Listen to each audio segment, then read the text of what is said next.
Good morning from the Nature Company. Today we're going to be sorting out our large mother plant post-flowering. This is Laelia canhamiana, variation Cattleya. This gives these amazing, gigantic blue-white flowers, and it grows into this really quite large plant. So this we're going to be transplanting out of its large pot. It's fast growing, so we're going to be putting it straight back into another large pot. And with this, because it's such a fast growing orchid and rather large, we're going to be using a nice big loose bark to grow this in. And you notice we've got a large fig tree that's self-seeded itself into the middle. You see the media is now covered with all this debris that we've got to clean out. We've got some old pseudobulbs that need to come out. It's looking a bit dehydrated, so we know the media's probably not its best any longer. The air gaps have probably filled in and we've probably got degraded bark in here. So this we've got to now pull apart and open out so it can start growing at its best again. If you are interested in seeing videos like this where we teach you how to look after your orchids like this, please subscribe, press that notification bell so you're notified of any upcoming videos. We appreciate your support. Okay, back to the nitty-gritty. Now we're gonna get dirty and we've got to beat this poor plant up so we can get it out of this pot. Okay, let's see how we can do this.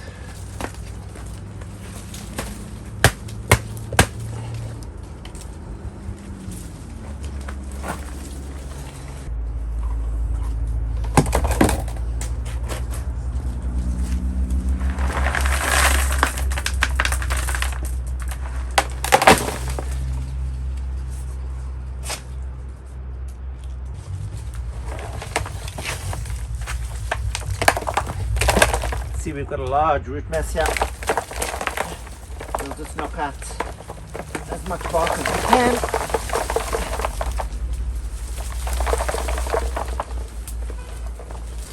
We're going to cut away as much of the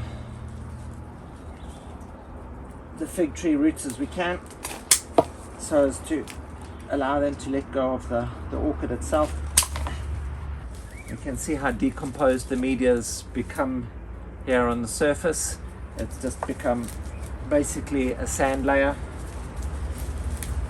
So this is not allowing the aeration into the pot itself. And this fig tree's roots have really made a real mess of this.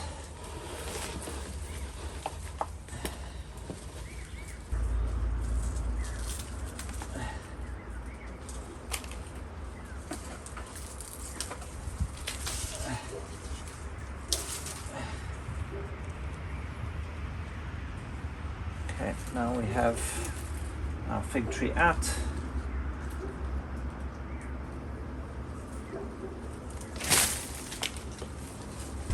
So all we're going to do is pry away at the orchid to find where the separate pieces are, and that will basically be where our divisions are going to be.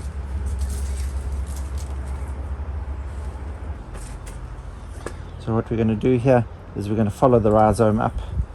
We've seen it's broken off here from the main plant, so we'll just follow it up, see where it leads to, and separate the two plants like that.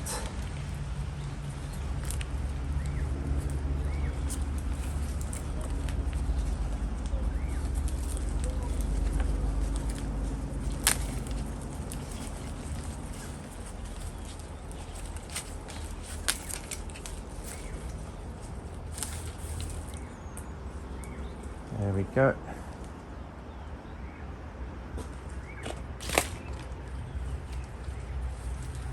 Now we can see this is loose already, so we can just separate those, still leaving large clumps of plants together.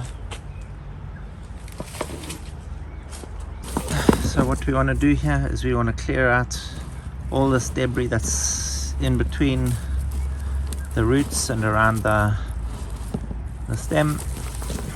And if we look carefully here at the base, we see lots of little lateral buds that are just dying to pop out. So by cleaning this up, it's going to give it the light and the air that it needs to really shoot up well, and we'll end up with a full plant in no time.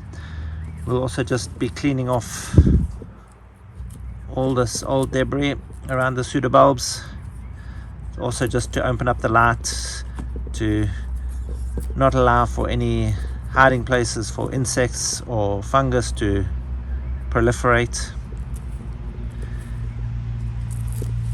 And so we'll just go through, clean this up nicely, and then we'll be ready to start potting up. So we notice underneath this debris that we've been stripping off, there's a few little aphids here. So we're going to sort that. We'll sort that problem out just now. We'll just wipe the visible ones off, and then we'll give it a spray just now. Lack of light and air movement has caused this leaf to abort. So we'll just strip the leaf off the top and off all the coverings of the pseudobulb. It will help force the little lateral buds that are around the base to force upwards. Now all we're going to be doing is trimming off all the old dead roots here, allowing the new fresh roots space to grow.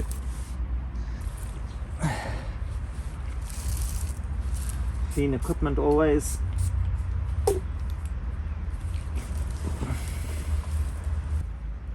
All these old dry roots are dead already and are of no use to the plant, so we're just having to remove them all. As all these new lateral buds form out and expand, so they will set out all the new fresh roots that are going to keep the plant good and healthy for the rest of its life. So old roots aren't going to be a problem to be removed. It's better to remove them so that there's less chance of infection in the media from the old rotting roots. So taking off as much as possible is always the prudent thing to do. Okay, now that we've got the majority of the old roots removed, I'll show you how we're going to repot this quickly. So what we're going to be doing in our large pot is we've got our 19mm stone here that we're going to be using.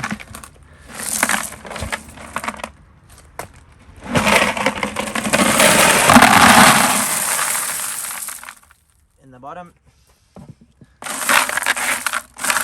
This is just going to allow for immediate drainage away from the plant, giving a little bit of space if the holes at the bottom don't allow for the water to run out fast enough. It just keeps the water out of the media, so the media itself doesn't get too wet and soggy. So when we're using new dry bark, what we're going to be doing is we're going to be soaking this bark to dampen it up, to make sure that the bark itself isn't so dry that it's going to be absorbing water away from the plant. We want to make sure it's nice and damp, so when we're doing the repotting, the roots are going to settle in nicely and not be distracted by having the water then drawn away from them. So let's get to that.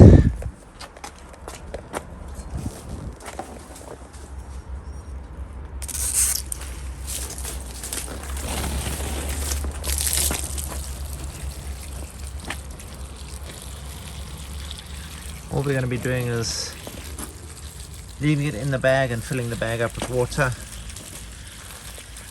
and then just leaving it overnight so it will soak in well. This way we can flush out all the fine powder and the bark dust so that it doesn't clog up the media in any way.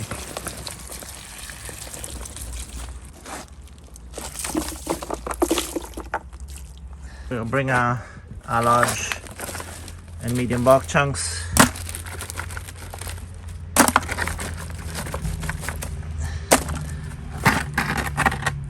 and we'll just fill up the layer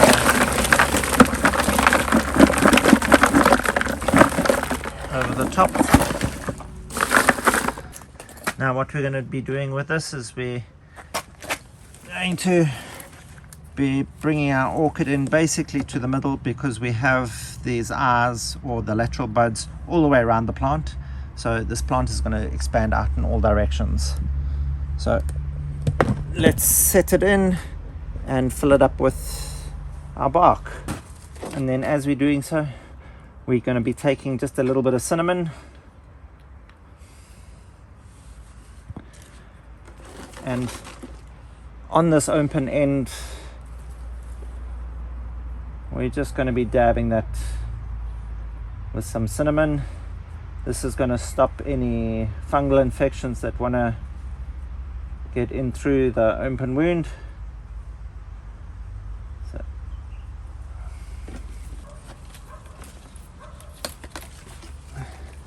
So we're going to be planting our plant in relatively upright.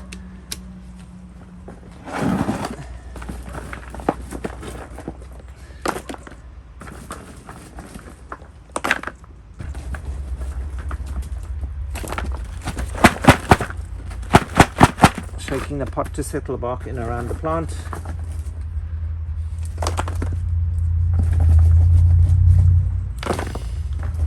With such large bark pieces, you can push down on the bark, because it's not going to affect the air gaps in between the bark terribly much, because they are such big pieces, allowing for a lot of air movement.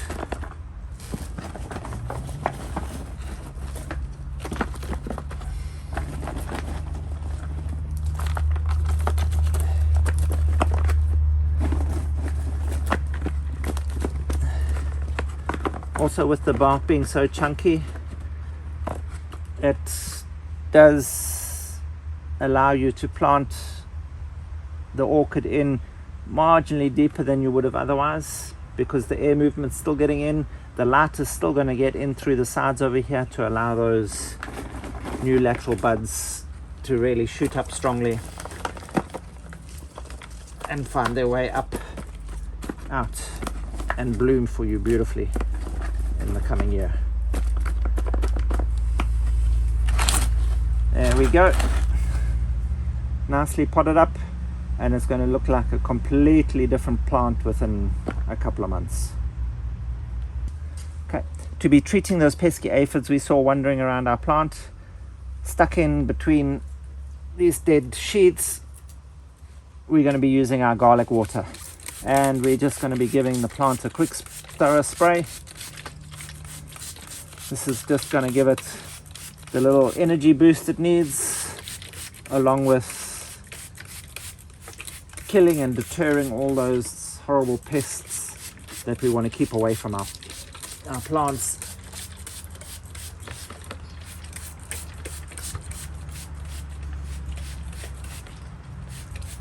We're making sure to get in underneath the leaves as well as on top. And there we go, all potted up, ready to be placed in a nice shady corner with some bright light, and basically forgotten about. That's the one magnificent thing about these orchids. The more you leave them to their own, the more they flower. Not only that, we've got all these large pieces here still that we're still going to pot up into some more pots, and we're going to have magnificent displays from all of them. So don't be afraid to get in and really pull and yank at your plants. They're actually only going to love you all the more for it afterwards. And thank you for watching. If you found any of this information useful, please hit that like button, subscribe below, press notification bells if you haven't already, and help us grow as we help your plants grow.